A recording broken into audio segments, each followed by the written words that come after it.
gracias por estar de ese lado otra vez, porque en realidad hacemos esto, lo hacemos para ustedes, lo hacemos con cariño, con amor, acá con nuestro productor y editor Bruno Lisi, y acá un servidor, Horacio Alcaraz, que lo que hago es simplemente transmitir lo que dice la palabra de Dios con el propósito de poder bendecir tu vida y también ser un instrumento para la edificación y el fortalecimiento de tu fe. Hoy vamos a ver en esta serie que estamos llevando adelante desde el día lunes, que tiene como título Resolviendo el problema de la duda, vamos a ver la cuarta razón por la que Juan el Bautista tuvo su experiencia de duda, y como te dije hace unos días atrás, creo yo que también es la razón por la que nosotros también dudamos. Mañana vamos a hacer un repaso general de todo lo que vimos en la semana, pero yo quiero concentrarme en la cuarta razón y en la respuesta que Cristo le dio para que Juan resolviera el problema de duda que estaba teniendo. La cuarta razón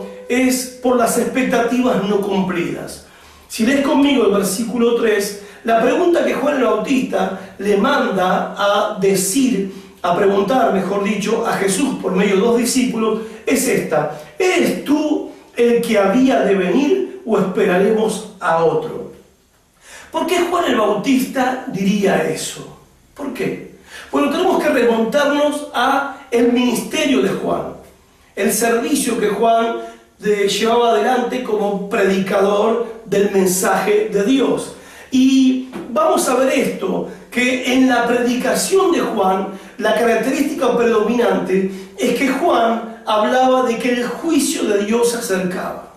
Entonces, expresiones como esta, por ejemplo, cuando Juan le decía a las personas que se arrepintieran de sus pecados, porque si no se arrepentían, el hacha ya estaba puesta a la raíz de los árboles y listo para cortar a todo aquel que no quisiera arrepentirse. En otras oportunidades, cuando venían los religiosos de la época a escuchar el mensaje de Juan y a ser bautizados por Juan, Juan los reprendía duramente y les decía: generación de víboras, qué raza de serpientes, ¿quién les enseñó a ustedes a huir de la ira venidera? No digan ustedes, decía en otra expresión Juan, no digan ustedes que somos descendientes de Abraham, que Dios puede levantar descendientes de Abraham aún de estas piedras. Los soldados venían pidiendo consejo y Juan el Bautista les decía: dejen de ser coimeros, dejen de estar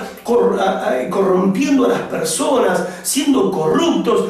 Y esa era la manera de predicar de Juan. Juan decía: yo los bautizo con agua, pero viene uno detrás de mí, refiriéndose al Mesías, a Cristo, viene uno detrás de mí, que ese viene con fuego, ese va a quemar todo. Entonces, claro, el énfasis de la predicación de Juan era el advenimiento del juicio de Dios a través del Mesías, que el Mesías vendría a traer la justicia de Dios. Y los pecadores iban a sufrir las consecuencias, y los que se arrepentían y hacían frutos dignos de arrepentimiento iban a entrar en el reino de Dios. Bien, ese era el mensaje de Juan y esas eran las expectativas que Juan tenía con respecto a Jesucristo. Vemos ahora a Cristo. ¿Qué vemos que Cristo hacía? Cristo andaba recorriendo toda Galilea con 12 personas, con 12 tipos impresentables, ¿verdad? Porque los apóstoles de Jesús eran, desde el punto de vista humano, académico, religioso, o sea, eran impresentables. En ese sentido estoy diciendo impresentables. O sea, tenés pescadores rústicos, tenés recaudadores de impuestos que trabajaban para el gobierno, para el Imperio Romano, de dudosa moralidad. Tenés a dos hermanos que tenían un carácter terrible, como Juan y Jacobo. Tenés a Simón el Celote, que era un partidario de un grupo político revolucionario de la época. Tenés a Judas, que era un traidor y era un ladrón. A Pedro, que era un impulsivo y un bocón. Y bueno, no eran 12, como ahora se nos presenta, como si fueran 12 maravillas del mundo antiguo. Eran 12 tipos que dejaban mucho que desear, y Jesús andaba con esos 12 tipos por toda Galilea haciendo misericordia con la gente, sanando a los enfermos, echando fuera a los demonios, dándole de comer a las multitudes. multiplicando el pan, multiplicando los peces para que la gente comiera, dándole vista a los ciegos, comiendo con pecadores, yendo a cenar a casa de pecadores. Claro, Juan el Bautista no entendía nada. ¿Por qué? Porque las expectativas de Juan eran otras. Entonces, ¿por qué Juan entró en un momento a dudar de Dios? Porque él tenía otras expectativas. Y cuando sus expectativas no se cumplieron, entonces entró en la duda. Lo mismo nos pasa a nosotros. Nosotros nos generamos un montón de expectativas de cómo Dios va a hacer las cosas. Nos generamos un montón de expectativas de cómo Dios tiene que hacer las cosas. Cómo se supone que las cosas tienen que ser. Ahora, ¿qué pasa cuando las cosas no son como las esperábamos? ¿Qué pasa cuando las cosas no suceden como nosotros creíamos que tenían que suceder? ¿Qué pasa cuando las cosas no son como nosotros pretendíamos que fueran? Bueno, el resultado ¿cuál es? La duda. El resultado es la duda. Cuando las cosas no salen como nosotros queríamos, o esperábamos, o pensábamos, empezamos a dudar de Dios. Muchos de nosotros esperamos a veces la intervención de Dios en ciertas circunstancias de nuestra vida.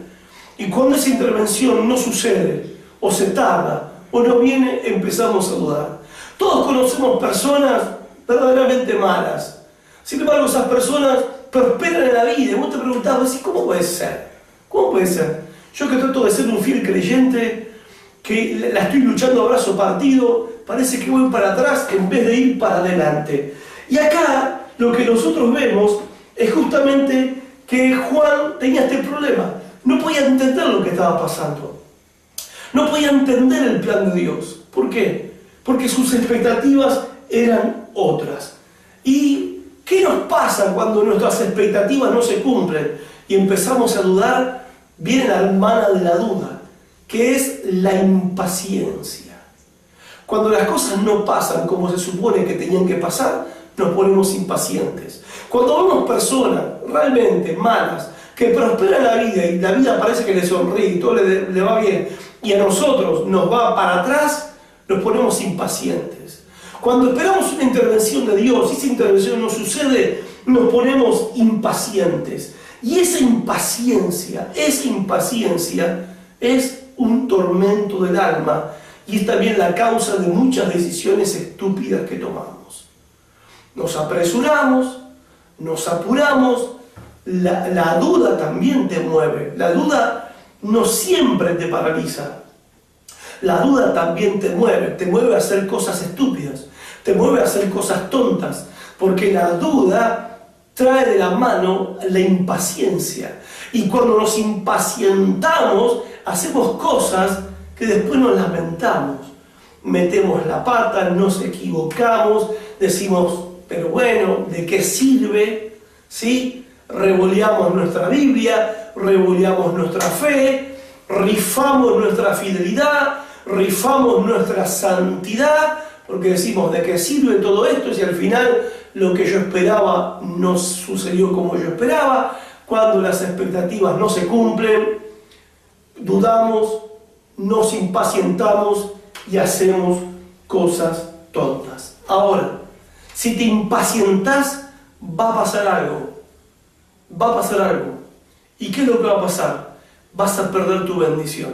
Y yo sé que vos eso no lo querés, al contrario, vos querés la bendición. Pero por eso la duda es un problema que tenemos que resolver, porque la duda te lleva a la impaciencia. Y la impaciencia te lleva a hacer cosas que te sacan del lugar correcto, del momento correcto y del espíritu correcto en el que tenés que estar para recibir la bendición que Dios te prometió y que Dios va a cumplir, porque Dios es fiel y no puede negarse a sí mismo. Dios es fiel a su palabra. Nada más que Dios no obra de acuerdo a nuestras expectativas. Dios no obra de acuerdo a nuestros tiempos, Dios no obra a nuestra manera, pero Dios obra.